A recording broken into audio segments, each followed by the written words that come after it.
যাদের মনে মনে হচ্ছে ইসলাম মিটে যাবে তারা শুনে যান, আল্লাহ তাআলা রাসূল সাল্লাল্লাহু আলাইহি সাল্লাম হাদিস বর্ণনা করেছেন, কিয়ামতের পূর্বে খোরাসান থেকে একটা দল বের হবে। প্রথমে মুসলমানরা মনে করবে, পৃথিবীর মানুষ মনে করবে ইসলাম বিনাশ হয়ে যাচ্ছে, ইসলাম শেষ হয়ে যাবে। কিন্তু খোরাসান থেকে, খোরাসান মানে হচ্ছে উঁচু নিচু পাহাড় পর্বত জায়গা, সেখান থেকে এমন একটা যোদ্ধা বের হবে যাদের কমান্ডার হবে ইমাম মেহেদী। তাদের সামনে পৃথিবীর আর কোনো শক্তি দাঁড়াবে না, তারা অত্যাধুনিক অস্ত্র দিয়ে যুদ্ধ করতে শুরু করবে। তারা গিয়ে আল আকসাই ঝান্ডাটা গাড়বেন। আল আকসাই ঝান্ডা গাড়ার পরে গোটা পৃথিবীতে ইসলাম প্রতিষ্ঠিত হয়ে যাবে। মুসান্নাফ ইবনে আবু শাইবার হাদিস রাসূল বর্ণনা করলেন, তোমরা দেখতে পাবে গোটা পৃথিবীতে মসজিদগুলো নামাজিতে ভরে যাবে। জোরে বলুন সুবহানাল্লাহ। কিন্তু রাসূল আবার বললেন, সেই নামাজিগুলো হবে সুদখোর নামাজি, হারামখোর নামাজি। মুমিন ব্যক্তি তখন খুঁজে পাওয়া মুশকিল হবে। এক নম্বর, 61 বছর বয়সে দেখুন দিলীপ বাবু বিয়ে করেছেন, এটা কোনো ভুল কাজ নয়। যে যত বয়সে হোক বিয়ে করতে পাবে। আল্লাহ রাসূল সাল্লাল্লাহু আলাইহি সাল্লামের বয়স ছিল 25 বছর, আর নবীজি সাল্লাল্লাহু আলাইহি সাল্লাম বিবাহ করেছেন 40 বছরের বয়স্ক মহিলা, তিনি হচ্ছেন হযরতে খাদিজাতুল কুবরা রাদিয়াল্লাহু তাআলা আনহা। এখন মুসলমানদের একতার প্রয়োজন আছে। মসজিদ দেওবন্দীদের ভাঙুক, আর ফুরফুরার ভাঙুক, আর আহলে হাদিসের ভাঙুক, আর বেরেলির ভাঙুক, মসজিদ আল্লাহর ঘর, ঠিক কিনা কথা বলেন?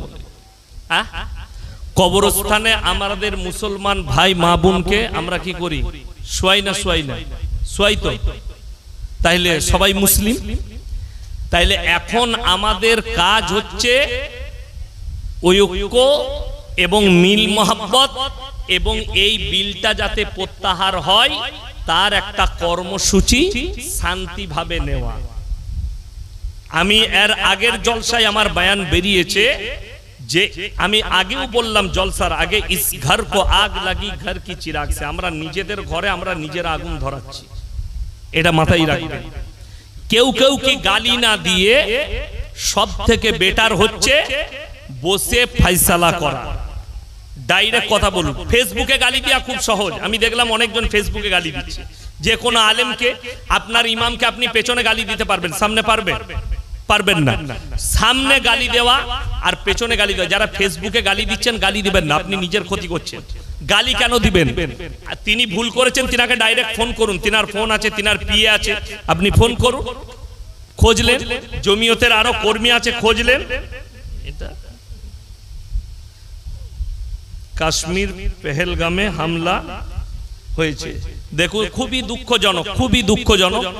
সেখানে মুসলিমও মারা গেছে। এই আজকে শুনলাম যে গুলির লড়াই হয়েছে জঙ্গিদের সঙ্গে, আমাদের নদিয়া ডিস্ট্রিক্টের তেহট্টর একটা মুসলিম সেনা জওয়ান মারা গেছে। আল্লাহ তাকে জান্নাতি করুক, বলুন আমিন। আল্লাহ তার পরিবারকে সুখী করুক, তার পরিবারের শান্তির কামনা করছি। আল্লাহ সবরে জামিল দেখ, এবং আমার ওই সেনা জওয়ান ভাইকে আল্লাহ জান্নাতি করুক, তার কুরবানিকে আল্লাহ কবুল করুক। দেশের জন্য প্রাণ দিয়েছে, তিনাকে আল্লাহ শহীদের মর্তবা দেয়। যারা মুশরিক হয়ে, বেঈমান কাফের হয়ে, বদ্দিন হয়ে মারা গেছে, তাদের জন্য দোয়া করতে পাবে না, যদিও সে তোমাদের নিকটতম আত্মীয় হয়। আল্লাহ রসুলকে নিষেধ করলেন, চাচার জন্য আর দোয়া চাইতে পাবে না।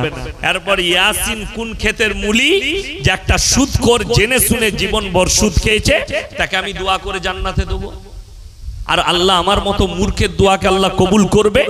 আর নবীজি নিজের চাচার জন্য দোয়া চাইলেন, আর রিওয়ায়েতে আছে নবীরা যা চেয়েছেন আল্লাহর কাছে আল্লাহ কবুল করেছেন। জোরে বলুন সুবহানাল্লাহ। কিন্তু পরিস্থিতির উপরে দাঁড়িয়ে আল্লাহ তাআলা নবীদের দোয়াকেও নিষেধ করেছেন, তুমি আর দোয়া চাইতে পাবে না, যেহেতু তোমার চাচা অস্বীকারী এবং মৃত্যুর সময় মুশরিক হয়ে মারা গেছে। নবীজি আর চাচার জন্য দোয়া চাইতে পাননি, এটা 1 নম্বর। 2 নম্বর, যদি কোনো ব্যক্তি গিয়ে গঙ্গার ধারে দাঁড়ায় আর তার সন্তান যদি পানিতে ঝাঁপ মারে কিংবা পড়ে যায়, আচ্ছা তার বাপ যদি সাথে থাকে সে ঝাঁপ দেবে না? দেবে না? ঝাঁপ দেবে। কিসের জন্য? পিতৃ স্নেহ। সাঁতার না জানলেও বাপ ঝাঁপ দিবে সন্তানকে বাঁচানোর জন্য, সাঁতার না জানলেও। চিল্লাবে, লোক ডাকবে, ঝাঁপ দেবে, সন্তানকে বাঁচাতে হবে। এমন একজন পয়গম্বর, এমন একজন নবী, যিনি পৃথিবীর বুকে সব থেকে বেশি দিন দাওয়াত দিয়েছেন, তেনার নাম হচ্ছে হযরতে নূহ নবী। 950 বছর দাওয়াত দিয়েছেন। জোরে বলুন সুবহানাল্লাহ। এরকম নবী তার কওমকে বিনীত অনুরোধ করলেন, হে আমার কওম, তোমাদের কাছে বিনীত অনুরোধ জানাচ্ছি, তোমরা আমার আল্লাহকে বিশ্বাস করো, আমাকে নবী হিসাবে বিশ্বাস করো। তার ছেলে কেনান, আচ্ছা লাগে, হ্যাঁ হ্যাঁ ঠিক আছে, বাহ। তার ছেলে কেনান, সে বললে, হে আমার আব্বা, তোমার আল্লাহকে বিশ্বাস না করলে তোমার আল্লাহ আমার কি ক্ষতি করবে? নূহ নবী বললে, আমার আল্লাহ মুষলধারার বৃষ্টি দেবেন এবং তোমাদিকে বন্যায় ডুবিয়ে দেবে। আজকে মনে হয় 24 তারিখ নাকি? 24। এই যে 24 তারিখ, আজকে পৃথিবীর দুনিয়া শুরু থেকে, যেদিন থেকে আল্লাহ দুনিয়া শুরু করেছেন, আজকের 24 তারিখ পর্যন্ত পৃথিবীতে অত বড় বন্যা, অত বড় প্রলয় ঘটেনি, যেটা আল্লাহ নূহ নবীর জাওয়ানায় তার কওমের উপরে আযাব দিয়েছিলেন। বিশেষজ্ঞ, ইসলামী বিশেষজ্ঞরা বলছেন যে সমুদ্রের পানিকে আল্লাহ 1250 ফুট উপরে তুলে দিয়েছিলেন, অর্থাৎ গোটা পৃথিবী ডুবে গেছে। নূহ নবী সন্তান এবং তার কওম হাবুডুবু খেয়ে মারা যাচ্ছে। এরকম সময় নিজের চোখে তিনি দেখতে পাচ্ছেন আমার সন্তান মারা যাচ্ছে। নূহ নবী আর থাকতে পারেনি, কষ্ট হয়েছে, আমার সন্তান, আমার রক্ত ডুবে মারা যাচ্ছে। নবী তারপরেও আল্লাহর কাছে হাত তুললেন, লা আসিমাল ইয়াউমা মিন আমরিল্লাহ, ওগো আল্লাহ, এটা আমার ওরসজাত পুত্র। আল্লাহ উত্তর দিলেন, লামিনাল খাসিরিন, হাত নামাও। দোয়া করতে পাবে না যে আমাকে মানেনি, আমার নবীকে মানেনি, আমার দ্বীনকে মানেনি, যে আমাকে চ্যালেঞ্জ ছুড়েছে, তার লাগে দোয়া করতে পাবে না, হাত নামাও, তা না হলে তোমাকেও ক্ষতিগ্রস্তদের মধ্যে ফেলে দেবো। নূহ নবীর হাত নেমে গেছে আর দোয়া করতে পাইনি। আমার বন্ধুগণ, আমার ভাই, আপনার সন্তান গুনার সাগরে ডুবে থাকবে, পাপের সাগরে, সারা জিন্দেগি হাই রোডের উপরে সলম মোড়ে 3 বোতল মদ খেয়ে অ্যাক্সিডেন্ট করেছে, সারা জীবন মদের ভাঁটিতে কেটেছে, বলে অসুবিধা নাই, মরে গেছে তো কি হয়েছে, ইয়াসিন হুজুরকে দাওয়াত দিবি, দেশি মুরগি খাওয়াবি, বিরিয়ানি পোলাও খাওয়াবি, ও ঠিক হুজুর দোয়া করে জান্নাতে দিয়ে দিবে। তোর হুজুর উমার খাবে আর তুইও খাবি, লেখে নিয়ে যাও। যে হুজুর মনে করে পার করাবো, তাদিকে বললাম যে শুনে লাও, আল্লাহ নবী সাল্লাল্লাহু আলাইহি সাল্লাম চাচার জন্য দোয়া করতে পারেনি, চাচাকে কালমা পড়াতে পারেনি, আর তুমি আশা কি করে করছো? তোমার একটা বেঈমান সন্তান, তোমার একটা নেমখারাম সন্তান, যে জীবনভর পাপের সাগরে ডুবে থেকেছে, তার জন্য দান করে, তার জন্য দোয়া করে তুমি তাকে জান্নাতে ভরবে। ওই জন্যই তো ইসলাম, ওই জন্যই কোরআন, নবী, আলেম, উলামা। তোমার কি চোখ নেই না তোমার ব্রেন নেই যে তুমি ভালো আর মন্দ? আপনি একটা শুনেলেন, মুসলিম নয়, যে কোন, আমি গাড়িতে মাঝে মাঝে যেতে যেতে মোবাইলে বার করে দেখি, একজন ভারতবর্ষের বাবা আছে, এত বড় বড় চুল, নামটা যদিও জানি না, খুব সুন্দর সুন্দর কথা বলে। তো তাকে একজন জিজ্ঞেস করছে, একটা মহিলা হিন্দু মা তাকে জিজ্ঞেস করছে, বাবা ये जो मेरा शौहर है ये रोजाना दारू पीती है, दारू पीता है, आप जरा समझा दीजिए। बोले माइक जरा उनको दो, भाई तुम इतना दारू क्यों पीते हो? बोले बाबा छोड़ नहीं पाते। बोले नहीं, कोशिश तो करना पड़ेगा, आप इसको छोड़ दो, ये तो अच्छी बात नहीं है, इससे तुम्हारा कारोबार का भी बहुत डिस्टर्ब होगा और तुम्हारा परिवार का और तुम्हारा सेहत का। सेव একজন পণ্ডিত হিন্দু ভাইদের, সেও জানে মদের দ্বারা সামাজিক ক্ষতি, শারীরিক ক্ষতি, পারিবারিক ক্ষতি, অর্থনৈতিক ক্ষতি, তারাও নিষেধ করে যে মদটা ক্ষতিকারক। ইমানদারির সঙ্গে বলুন, সুদটা গেল, মদ হারাম না হালাল? হারাম। আপনাকে আমি হাওড়া জেলায় কলকাতায় দেখিয়ে দেবো মুসলমান হারামখোর মদ খাচ্ছে, মদ বিক্রিও করছে। ঠিক বললাম না ভুল বললাম? যদি না হয় আমার সঙ্গে গাড়ি চাপুন, হাই রোডে নিয়ে যাব আমি কোলাঘাট পর্যন্ত, আমি দেখিয়ে দেবো মুসলিমদের হোটেল হারামখোর মদ বিক্রি করছে, দেখিয়ে দেবো আমি। হাই রোডে চাপুন কিংবা ডানকুনির দিকে আমার বর্ধমানের দিকে চলো, আমি দেখিয়ে দেবো মুসলিমদের হোটেল হারামখোর মদ বিক্রি করছে। আপনি শুনে আশ্চর্য হবেন, এই কলকাতা থেকে 3টে রোড বেরিয়েছে ভারতবর্ষে। কটা বললাম? 3টে। নাম্বার 1 সলম মোড় থেকে বাঁয়ে বোম্বে রোড, সলম মোড় থেকে ডাইনে দক্ষিণেশ্বর হয়ে Kolkata to Delhi road. Number 3 Dalkhola Bakkhali road, যেটা বারাসাতের ওপর দিয়ে আসাম চলে যাচ্ছে। এই 3টে হাইওয়ে বেরিয়েছে, ওটা হচ্ছে 34 নম্বর। আমার ভাই, আপনি বকখালি রোডে চাপুন, 34 নম্বরে আসামের দিকে যাবেন, যেমনি বহরমপুর পার করবেন একটা মোড়ের নাম আছে পলসন্ডা মোড়। সেখানে একটা পাঞ্জাবিদের ধাবা আছে, পাঞ্জাবিদের, মাথায় পাগড়ি বেঁধে দুজন ভাই হোটেল চালায়, পাপ্পুদা ধাবা, ধাবাটার নাম। এই কোলাঘাটের সেরে পাঞ্জাব আছে, এদেরই আত্মীয়, এদের রিলেটিভ হোটেল করেছে ওখানে। আমি মাঝে মাঝে হোটেলটা দাঁড়াই। আমি যখন আমার জীবনের প্রথম দাঁড়ালাম হোটেলটাই অনেক রাত্রে, মানে আমি কলকাতায় জলসা করে তারপরের দিন আমার শিলিগুড়িতে জলসা ছিল, আমি বললাম রাত্রি বেরিয়ে যাব, মালদাতে গিয়ে রেস্ট নেবো, না হলে দিনাজপুরে রায়গঞ্জে। তো আমি ওই হোটেলটাই দাঁড়ালাম, ভোরের দিকে টিফিন করব, দাঁড়িয়েছি। তো দু ভাই মাথায় পাগড়ি বেঁধে আমাকে বললে, স্যার আপনাকে মোবাইলে দেখেছি। তাদের হোটেলে আমি মারাত্মক 3টে আশ্চর্য জিনিস দেখলাম। 3টে বোর্ড লাগানো আছে তার হোটেলে। কটা বললাম? কথা বলেন কটা? 3টে। আর এই 3টে বোর্ডই মুসলমানদের ঈমান বাঁচানো বোর্ড। সে অমুসলিম ভাই, একজন হিন্দু ভাই, পাঞ্জাবি, সে আপনার ধর্মের প্রতি কতটা রেসপেক্ট রেখেছে আপনি অনুভব করতে পারবেন। 3টে বোর্ড কি কি আছে? নাম্বার 1 মদ পান করা নিষিদ্ধ তার হোটেলে। কি পান করা বললাম?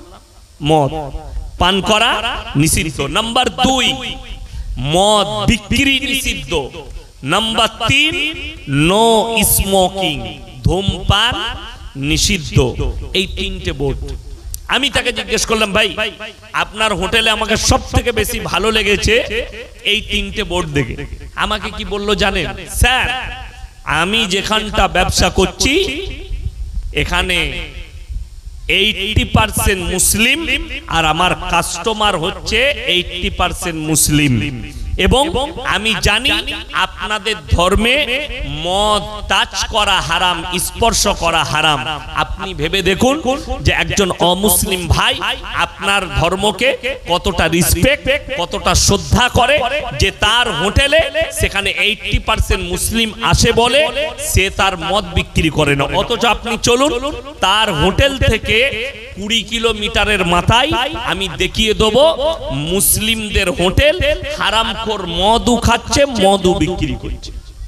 20 কিলোমিটারের মাথায় দেখিয়ে দেবো। এই আমার রেকর্ডিং হচ্ছে, তারা শুনবে, যে মুসলিমরা শুনবে তাদেরকে বলছি বাস্তব কথা বলেছি। তোমরা আমাকে গালি দাও, কিন্তু আল্লাহর কসম মদ কখনো হালাল হবে না একটা মুসলিমের জন্য। ঠিক কিনা কথা বলে? আচ্ছা আমি এই বায়ান করে যাচ্ছি সুদে। সকালবেলায় উঠে আপনার এলাকার চায়ের দোকানগুলো দেখে নেবেন, আমার আওয়াজ যাদের কাছে পৌঁছাচ্ছে ঠিক আমাকে গাল দিবে। কোন মাল কটা? সুদখোর কটা গাল দিবে। ও বাজে হুজুর বে, ওকে দাওয়াত দেয়নি কি বে, ওই মাল কটা গাল দিবে। আমি জানি তো। আচ্ছা বলুন তো, এরা যদি আমাকে গালি দেয় সুদ হালাল হবে? কথা বলে না? হালাল হবে? হালাল করতে পারবে? আমাকে গালি দিবে দাও, আমাকে মারবে মারো। আর আমি কেন বলছি? আমাকে পরিষ্কার কথা, যারা আমাকে দাওয়াত দেয়, এই কমিটির ছেলেরা আমাকে দাওয়াত দিয়েছে, মোবাইলে দেখে দাওয়াত দিয়েছে, দিয়েছে না দেয়নি?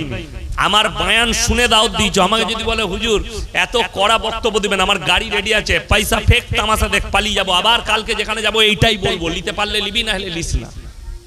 কেন? আমি কি মিথ্যা বলছি? এই কথা বলেন মদটা হারাম, এটা মিথ্যা কথা না সত্য? আল্লাহ হারাম করেছে স্পর্শ করা।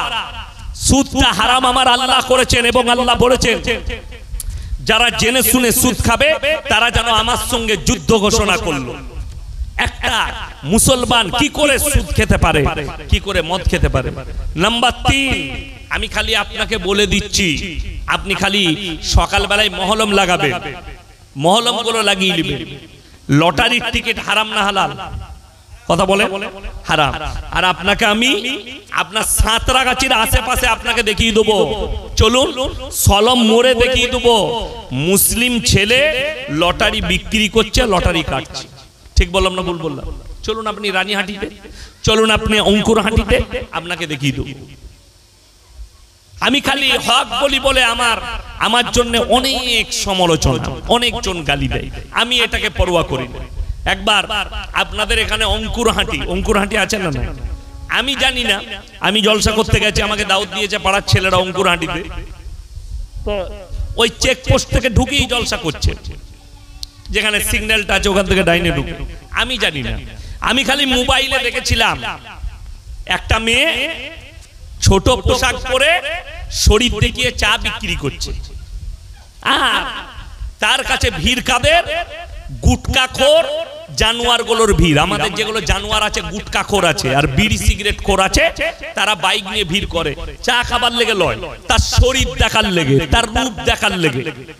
আমি এখন বলেছি, তার চায়ের দোকানে যদি কেউ এই নিয়তে যায় যে মেয়েটা কেমন, তার শরীরটা ভালো, তার চেহারা ভালো, এই নিয়তে জিনা করার পাপ হবে, এবং ওই জায়গাটা যে ভাড়া দিয়েছে তারও গুনাহ হবে। এখন ওই পাড়ারই লোক ভাড়া দিয়েছিল মনে হয়, সকালবেলায় তাকে তাড়িয়ে দিয়েছি। আমি জানি না, আমি তো বয়ান করেছি, আমি কোথায় আছে সেটাও জানি না।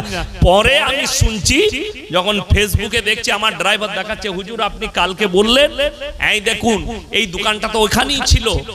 সেই মহিলা ফেসবুকে এসে বলছে যে আমার ওখান থেকে ব্যবসা সরিয়ে দিল, কে সরালো বুঝতে পেরেছি, আমি তার বেশি কিছু বলবো না।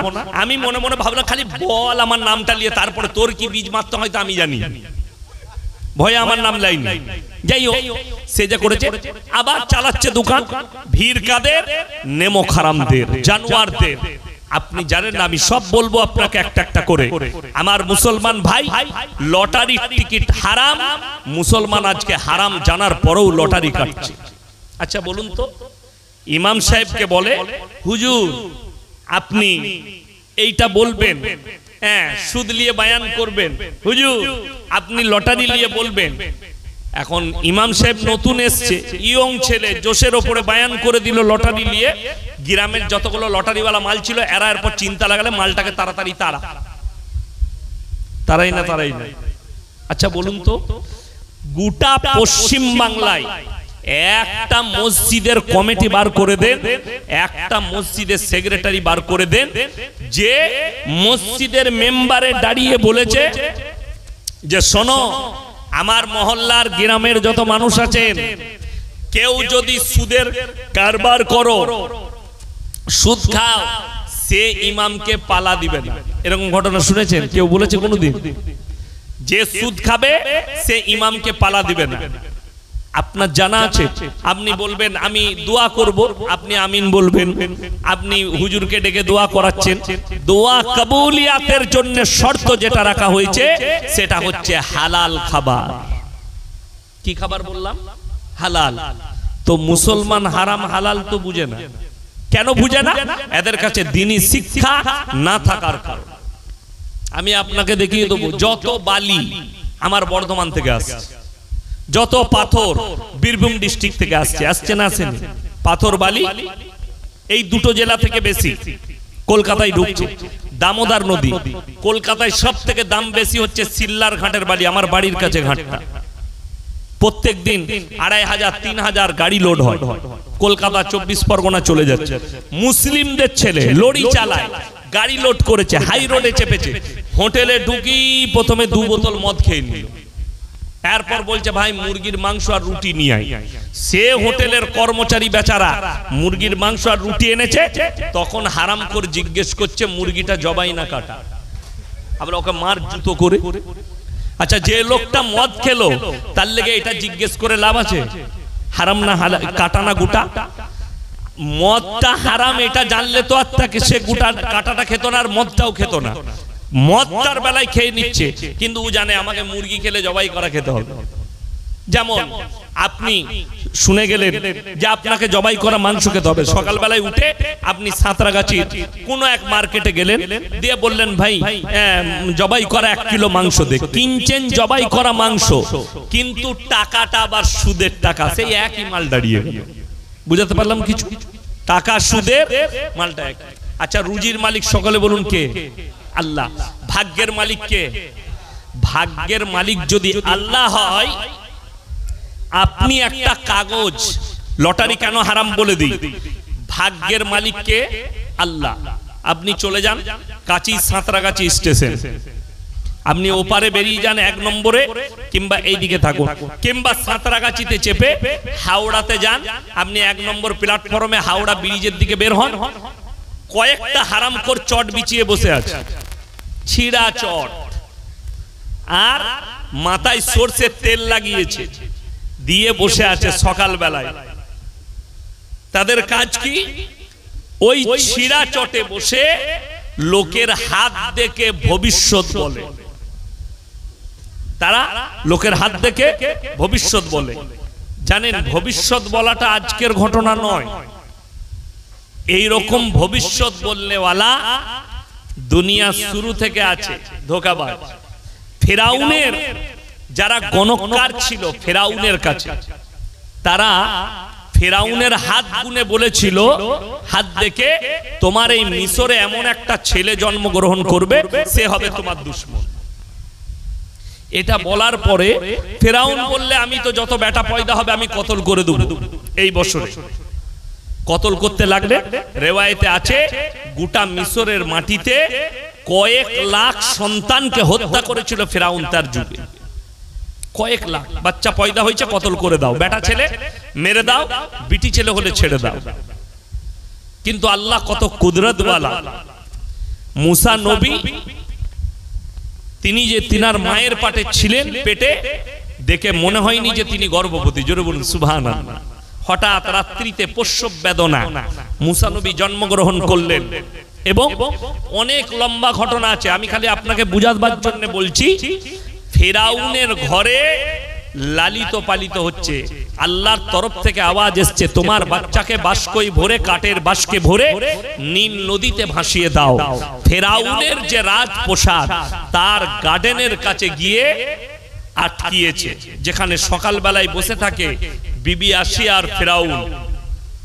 ওই জায়গায় ফেরাউনের চোখে পড়ল, একজন প্রজাকে বললে বাস্ক তুলে নিয়ে এসো। বাস্ক আনা হলো, বাস্ক আনার পরে সেই বাস্কের মধ্যে বললে খোলো।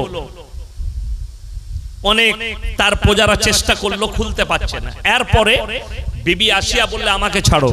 তিনি যেমনি ঝটকা মেরেছেন, বাস্ক খুলে গেছে, ভেতরে একটা সুন্দর ফুটফুটে ছেলে খেলা করছে। তিনি হচ্ছেন হযরতে মুসা নবী। তো ফেরাউন দেখার পরই বললে, এইটাই মনে হচ্ছে ওই মালটা, আমার দুশমন, কেউ ভাসিয়ে দিয়েছে, একে কতল করতে হবে। কিন্তু আমরা সবাই জানি, যে যেরকমই মরদ হোক, আমি মৌলবি বলুন, পীর বলুন, ফকির বলুন, আর অফিসার বলুন, আর যেই বলুন, যার সবারই মর্দানগি খালি বাইরে। কি বুঝলেন? আমি স্টেজে কত ফুটানি করছি, কিন্তু বিবির কাছে সবাই ঠান্ডা। একজন অফিসার অফিসে গিয়ে কি বলে, এই নরেন চাটা নিয়ে আয়, আনছি স্যার। কি বলবে? চিল্লিয়ে বলবে। কিন্তু বিবিকে যদি বলা হয় তাড়াতাড়ি চা করে নিয়ে চুপ করে বসো, আমি কাজ করছি, দেখতে পারো না, দোকানে খেয়ে লাও না। আচ্ছা ঠিক আছে, তাই হলো। বইয়ের কাছে মাল ঠান্ডা, ওইখানে গরম চলবে না। ফেরাউন যখনই বললে এই বাচ্চাটাকে কতল করতে হবে, এটাই আমার দুশমন, কোরআনে আছে, আসিয়া তাকে বললে কুররাতু আইনুল লি ওয়ালাক লা তাকতুলু, এই বাচ্চাকে কতল করতে পাবে না, ই তোর আর আমার চোখকে ঠান্ডা করবে। সঙ্গে সঙ্গে বললে, আচ্ছা তুমি যখন বলছো অসুবিধা নাই, কোলে তুলে লাও, মানুষ করো। এরপর আমার বলার উদ্দেশ্য, যে মাল কটা হাত দেখে বলেছিল একটা ছেলে জন্ম হবে, সে দুশমন, তাদেরই কোলে মুসা নবী মানুষ হচ্ছে, কিন্তু বলতে পারছে না এই মালটাই ওইটা। কথাটা আমার বুঝে এসছে না আসেনি? মুসা নবী তাদেরই কোলে মানুষ হচ্ছে, তারা কোলে নিচ্ছে, চুমু খাচ্ছে, ঘুরাচ্ছে, রাজপ্রাসাদে রাজার সন্তান হিসাবে মানুষ হচ্ছে, কিন্তু তারা বলতে পারছে না এইটাই ওই মালটা। আপনি চলুন, হাত দেখে বর্ধমান থেকে আসছে, মেল লাইনে নেমেছে, আপনার এখান থেকে গেইছে হাওড়াতে নেমেছে, চাকরি করে, 50,000 বেতন পায়, 1 লাখ বেতন পায়, ছিড়া চটে বসে আছে, কিচ্ছু খেতে পাই না। কি খাই জানে? সকালবেলায় যদি একটা পাথর বিক্রি হয় সে কি খেতে পায়? একজন অফিসার সে যখন যাবে তার অফিসে, সে অর্ডার করবে চা নিয়ে আয়, ব্রেকফাস্ট নিয়ে এসো, তার কাছে টেবিলে চলে আসবে, তার কর্মচারী আনবে। আর যে মাল হাত দেখছে, হাওড়া স্টেশনে বসে আছে, সাঁতরাগাছিতে বসে আছে, হাত দেখে লোকের ভবিষ্যৎ বলছে, যদি বিক্রি হয় সে কি খেতে পাবে? কি? 3টে পরোটা, আনলিমিটেড তরকারি, একটা সিদ্ধ ডিম, একটা কাঁচা পেঁয়াজ, ওই মালটা খেতে পাবে, দামি মাল লয়। কি নাম যে রাজু না কি বিক্রি করছে, হ্যাঁ যাই হোক, ওই মালটা খেতে পাবে। কোন তেলে করেছে, কি পরোটা জানি না, জীবনে খাই নাই, আর ওসব খাইও না। আল্লাহ দস্তরখানে খাবার দেয়, খাই, যাই হোক ওইটা খেতে পাবে। আর একজন অফিসার দামি খাবার খাবে। ওরে বাবরে, তোমার ভাগ্যটা খারাপ যাচ্ছে, প্রমোশন আটকে আছে, তোমার একটু মনে হচ্ছে যেন পরিবারে বিবির সঙ্গে গোলমাল চলছে। ই দেখে শালা রোজ রাতের বেলায় ঝগড়া, ঠিকই তো বলছে, প্রমোশন আটকে আছে, বেতন পাই 50,000। বলে কি করতে হবে? বলে এই পাথরের আংটিটা নিয়ে যাও, এই পাথরটার আংটি বানাবে, পরবে, তোমার ভাগ্যটা ফিরে যাবে, বিবির সঙ্গে মহব্বত হবে। আমি খালি চিন্তা করি, যে লিখছে 50,000 বেতন পায়, একবারও বলতে পারছে না এই ভাগ্যের পাথরটা তোর গলায় না হলে তোর হাতে পান, তুই কেন ছিঁড়া চটে বসে, তুই বেঁধেলে কাল থেকে মমতা খালার পাশে থাকবি, একবারই নবান্নে বসবি, তুই হারাম করে এখানে ছিঁড়া চটে বসে কেনে, মাল সব ওর কাছে। আপনাকে উদাহরণ দিয়ে বলি, সব থেকে কম বেতন কার? ইমামদের। আমার আব্বার মাদ্রাসায় আমার 11,000 টাকা বেতন। কত বললাম? 11,000। আমি শিক্ষক, আমার 11,000 টাকা বেতন। আপনি ভেবে দেখুন, আমার 11,000 বেতন। এখন আমি জলসা করতে এসেছি, আপনার গ্রামে কোনো বড় উস্তাখার, বড় ব্যবসায়ী, তিনি যদি আমাকে বলেন, হুজুর একটা পার্সোনাল কথা ছিল, বলো বাপ। বলে হুজুর আমার না ব্যবসায় খুব গোলমাল যাচ্ছে, একটা তাবিজ দিবেন বরকতের। সে প্রত্যেক দিন 10,000 ইনকাম করবে, 3 10 কত? 30, 3 লাখ টাকা। আর আমার মাসে 11,000। বরকতটা কাকে আগে লাগবে? আমাকে না উনাকে? আচ্ছা, পৃথিবীতে এরকম বুকা মৌলবি, বুকা লোক কেউ আছে লোককে বড় লোক করে নিজে গরিব থাকবে?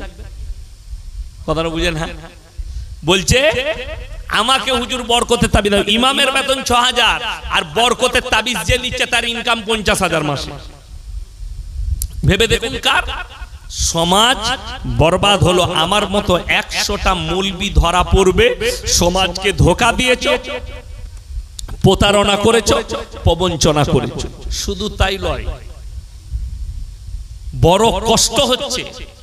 অনেকজন মনে মনে করছেন, হুজুর তাহলে কি বরকত পাওয়া যাবে না? বরকত কিন্তু তাবিজে পাবেন না। শর্ত হচ্ছে আপনাকে 5 ওয়াক্তের নামাজি হতে হবে।